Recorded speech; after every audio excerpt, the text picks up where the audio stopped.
What's up, ladies and gentlemen? Welcome to the Speak Up series. Today, we have another phenomenal guest. You might have been able to see her on Dance Moms, and she also has a book. She's an author. Nia Sioux, ladies and gentlemen. Give it Woo! up. Thank you. What an entrance. Dancer extraordinaire. I'm kind of, just picking up on how to do this. I'm making everybody sound amazing. That's how it has to be. It's just like, here they are, guys. Here they Stop are. hyping me up. No, but no, seriously, it's so amazing to have you. And, we just really want to start each and every single interview by asking our guests this one question because obviously, of course, there's a lot going on in the world right now. A lot of, trauma being recirculated and kind of, coming at us from all different angles. So we just want to check in. How are you? Where's your headspace at? I'm doing pretty well right now. I feel like the first week where George Floyd died and like all that circulation on social media, that was definitely a hard week for me. What along with a ton of other people. I felt really down that week. Right now I'm better, like in a better headspace, and I'm like getting back to like, normal, but oh my gosh, like the past couple weeks have been, well, few weeks have been a little rough and very draining, I would say, just very draining. Mm. Yeah. It's hard. It's hard to kind of keep high spirits and put out positive energy when Yeah. the world is just it just feels like the world is putting out a bunch of bleh. Yeah, and like it's so funny because I know like me along with you guys, a ton of other people on social media, like we always try to spread positivity and to spread light, but how can you do that sometimes whenever all this is happening? It's like I can't be happy because I'm not happy, and I'm not trying to tell people or like give them false information like I am happy. Like no, like some people are out there dying. Like how can I be happy whenever people are literally dying? So I feel like right now is the best time, if there's any other time, to shine the light on this issue, honestly, because usually we're always so positive, but sometimes you need to take a step back and show people what's really happening in the world. Mm. Right. I want to bring just kind of to share some thoughts I had. I think over the past few days I've been seeing a lot about, correct me if I'm wrong, Elijah McClain. That's his name, right? Mm-hmm. Mm-hmm. And when I read a little bit on it yesterday before I was like, can't keep doing this. Today I pushed myself to finally read the rest of what happened to him. And when I finished reading, I thought back to the video that came out a few weeks ago where like the police chief of New York was complaining. Yeah. And he was He saying, said, we're treat being us with respect. treated with respect, we're being demonized in the media, like the morale is low and all of this, but like read what happened to Elijah McClain. Mm-hmm. Yeah. Like it's ridiculously ironic that you're up there complaining and trying to defend this system that continuously brutalizes and kills Black people for no reason. It's I don't know. If that one, what happened to him was incredibly difficult to read, and it had me it just all of that frustration that like I had been feeling that first week that George Floyd died all came rushing back. Mm-hmm. And it was just like I don't know, I don't understand how like we are out on the streets, we're doing everything we can to bring light to this, and yet Mm-hmm. they They still continue to do this. continuing to do it. And what's even worse and more sad about that situation is all you see about him is his smile. Like you only feel how good of a spirit he had. They always, whenever things like this happen, they always try and like bring up the bad things that a person has done, and it's like there's nothing like that on Elijah. And that whether there was or not, that shouldn't determine his life or death. Right. But even the fact, I was reading his last words. Somebody wrote down his last words from the body cam footage, and like one of the things he was saying, he was like, I'll do anything Mm. I'll do anything for this to stop. And that, like, that's making me emotional right now, because it's like I watched another video this morning. I don't know. Today is not my day at all. You know, like I watched another video this morning that Asante shared on Twitter. It was that guy, and he, you know, he got body slammed, and he was that came out of nowhere. He was like, put your hands behind your back, but he was already in a bear hug. Like, I can't move when you have, and then to get slammed down and be broken like that. And he was crying out like a child. That is so disgraceful. And so it's amazing, you know, that we're able to, you know, come together and put smiles on our faces and talk, because it's like time after time after time, these videos just they're sort of out, it feels like, to break our spirits. But you know, it also goes to show how strong we are as a people, to be able to be like, all right, I see what you're doing in my face, but I'm not gonna let that break me from stopping from making change, you know. Yeah, there was that one thing where they said, you know, this right here is the police on their best behavior. It's just, you know, because everybody's watching. The entire world has their eyes on this one issue right now. You know, and of course, I think that that's due to the circumstances that we're in with quarantine and everything. You know, people have to sit down and focus on it, have to pay attention to it.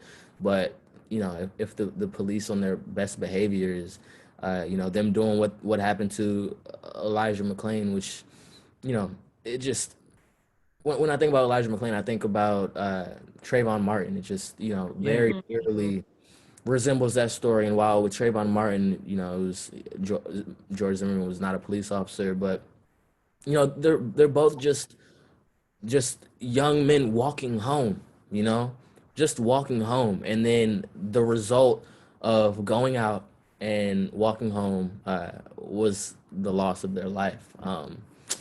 So All it's because, you know, it's all because what did the cops say when he approached him? He was like, I'm coming after you because you look suspicious or something. And Yeah. that is the exact conversation that they had when Trayvon Martin was killed. You know, I mean, we were young. We're young Black boys, and you know, like, that was when they were like, okay, you can't wear a black hood, you can't wear a hood at all. You know what I mean? And like, it's like that's not suspicious. That's something that everybody can do. But clearly, you know, people are having a hard time understanding what it is to be a target. You know what I mean? Like understanding what that looks like. And it doesn't make any sense, because we're to everybody else, that's what we are. Yeah, you know? exactly. You guys are young Black males, and I think sometimes people forget, especially people who aren't Black, people that are not of color, they don't realize. I don't know. I just feel like they can be so insensitive sometimes whenever it comes to this subject, because it's whatever, like, someone's life has been taken. That could be someone's dad. That could be someone's sibling. Like, I'm sure all of you guys, you have family members, I mean, yourselves. I'm still scared of my brothers going out or my dad going out. And like, if they get pulled over, I'm like, I'm scared of that. I'm scared that I'm like, if they leave the house, I might not see them again because they look suspicious. Like, I don't know. It's just, it really is heartbreaking, and it's extremely frustrating that we keep on we have to keep reiterating all of these things and telling people and reminding them like why we do matter. It's like we can't just be a person and matter. Like like, no, we're people, we matter. But for some reason, for some reason, whenever they're like, if it's a Black person, they're like, well, it's just okay. No, it's not okay. Like, we are people. We deserve to be treated with respect. You know, we have dreams and aspirations, and we, you know, we live and breathe just like everybody else, and it's unfortunate that people just getting their life started too. Yeah, and it's crazy. You know, we're so young. So young, and you have to like learn all of this from such a young age too. You're so, you know, on a more lighter note, you're a phenomenal dancer. Thanks. like we stand powerful Black women, you know what I mean? Sure. what has that, you know, sort of been like? I mean, you've sort of been in the light. When how old were you when Dance Mom started up? I was 9 years old whenever Dance Wow. Mom started. Yeah. Wow, that's And I was amazing. on, and it ended when I was 16. So Wow. just a few years ago. Yeah, man. What was Yeah. that sort of experience like, you know, being, you know, the Black girl on that sort of platform, and Mhm. you know, growing in this dance industry, which, like, I come from musical theater, so that's like right next door. Like, I see, you know, the dance politics are crazy, and like it's like Crazy. being Black in an industry like dance you know, it's hard. Absolutely. Yeah, being the only person of color on the show for most of the time. We had a few other dancers that were Black. They came on for like a few episodes or like half a season, but I was the only one for like basically the whole time. Um, you know what? Dealt with a lot of crap, Mm, obviously. I got I only got roles that were stereotypical. If I had like a special role, it would be like Rosa Parks or Maya Angelou, which are amazing, great women that I would love to play. I've played the help in dances. mm, I've played all these, you know, significant and major and great roles in dances. But after a certain point, it's like I don't always just have to be like the token Black girl. I don't have to right, always be doing um, a dance about race. I can play other everything. characters. Yeah, Right. it's very stereotypical. Had my dance teacher made me wear an afro for some dances, and it's like, okay, like, okay, and it's like I have nothing, I have no problem wearing an afro, but the way that she was making me wear it wrong. It was just wrong. Yeah. Um, but besides from that, in the dance world, especially, especially the competition dance world, there are like no Black dancers. There are not a lot. Mm, Whenever I went to competitions every weekend, even off of the show, I was always one of the very few Black girls in the room at dance competitions, for conventions, all of that. So there was not like a lot of diversity at these events. um so definitely kind of felt like a fish out of water in that sort of sense, but even in mm, school it was kind of like that for me anyway. Always the only Black girl in school, in my classes. But something that I wanted to touch on, especially like in the ballet world, uh someone that I look up to is Misty Copeland. mm, She's the first Black principal ballerina Yeah. at ABT, and like it's crazy. This just happened a few years ago, and it's like the first Black ballerina, Wow. like right. principal dancer, like like what, Yeah, like it's just crazy. crazy to think about it.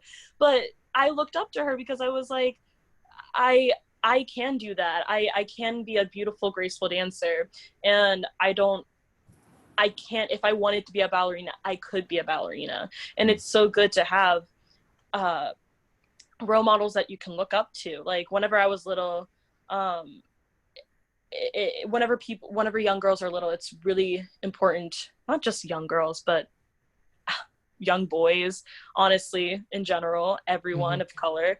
It There needs to be more representation in all Yeah. of these fields. In dance, I mean, there's some in music, but everywhere, and Right. definitely in film, Mm. definitely in film and television, Yeah. especially in dance.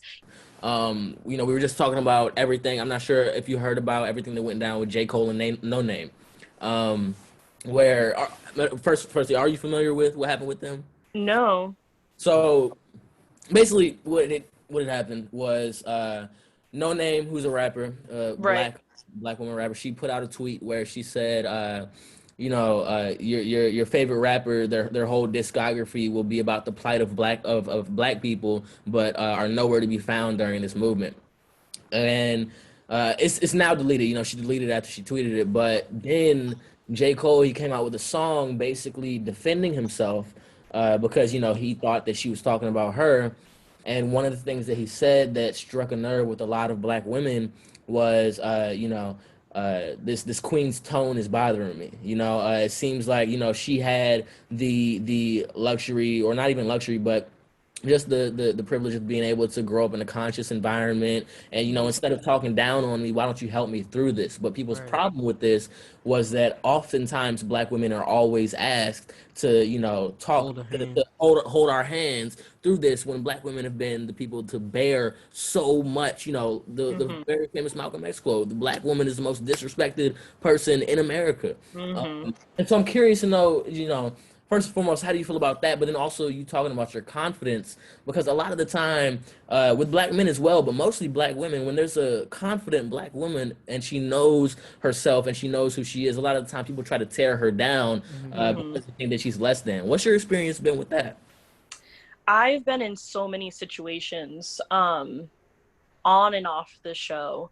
But I just mentioned the show because honestly, that was my life for so long. Mm. But I've had so many experiences, and I'll tell you a few too, Mm. where I'm feeling confident, I'm feeling good about myself, and someone has to say something to put me down. I know that um, my hair, for an example. I mean, I wasn't able to do all the same hairstyles as other girls on the show. And if I did, like, they didn't look exactly the same. I know that a lot of people were like, well, just put your hair up like this. And I would tell them, I can't do that. And they were like, well, why can't you? I was like, well, my hair just doesn't do that.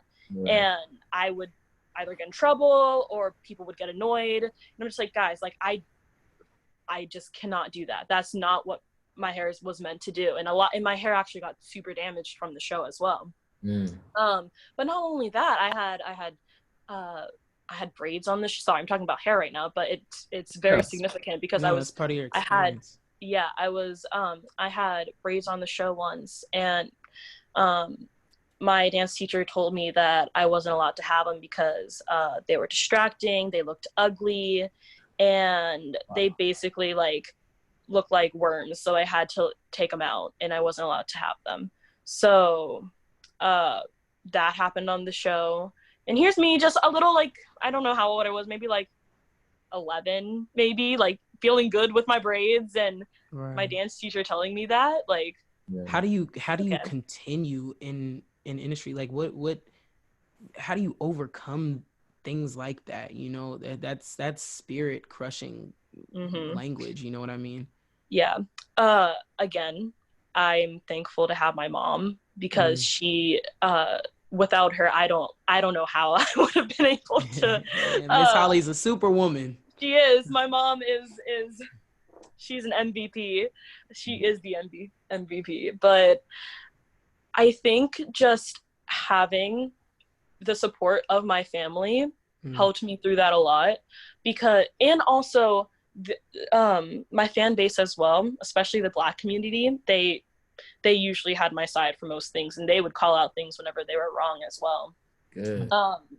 But people saw it on the show, and I think now they're like, now Lifetime is doing a whole different thing, um but at the time, like, there were a lot of things that happened, and I mean, I'm definitely forgetting so many, but there were a lot.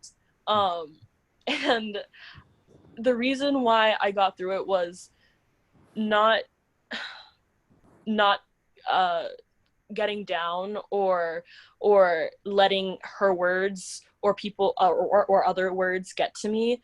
Mm. um I think that since I was so young, my mom made it, like, tried very hard for me not to feel any less than beautiful from a very young age. She would always have these talks with me, and she would always be like, "You are beautiful. You need to remember that, because you are." She still has those talks with me now, especially this day with social media. And sometimes you just don't feel that amazing, and you don't see that much diversity praised on social media as much as the white girls. And sometimes you're just like, oh wow, like, I just don't feel, I just don't feel pretty, or I don't feel good enough. And she still reminds me to this day that I am. And it's crazy that we still have to remind each other. And for me, it's not even just just beauty. It's like people in general just see like lighter skin tones as beautiful. And that's the point that I'm trying to get out here, because that's something that like a lot of girls of color still have to deal with as well, just not feeling good enough for other people. And that's what I'm trying to also instill in young girls, that you do not have to change yourself or try and look a certain way to be loved and to love yourself, because you're perfect the way that you are. And that's and I know that, yeah, I straighten my hair and stuff, but that's just a choice. That's just a choice. I can put my hair in braids. I can wear my hair natural. There's so many different hairstyles, and people do rap on me about that. And just like, if I want to wear my hair straight, I'm gonna wear my hair straight. It doesn't make me any less black. Doesn't make me any less black. Right. But that's what I try to instill on all these young girls' minds, because I have a lot of young girls following me, and I just want them to know that they're beautiful no matter what any girl, man, teacher, whoever has to say. You are perfect the way that you are. So yeah, last thing before we wrap up, I guess I just want to ask you, do you have any words of encouragement or any advice for young black girls who want to go into dance and don't really see anybody in that field that looks like them and may be discouraged because of that? What would you say to them? There is so much that I want to say to them, so much, but I would want to leave them with what my mom and my Nana have told me since I was like really little. And that's to know your worth, to know your worth, and that you are worthy of everything. I think that's something that every little black girl needs to remember, to know their worth. Knowing your worth, knowledge of self is one of the highest educations you can get. Once you know yourself. And it's not arrogance. It's confidence. Nope. It's just, I know me. I know what I can bring to the table, and I'm not let anybody, undervalue me. So absolutely. Wow, man. It's been an amazing conversation. Thank you. This has been great. Of course. Thank you for having me, boys. Thank you. Of course. It's our pleasure. All right, guys. Peace.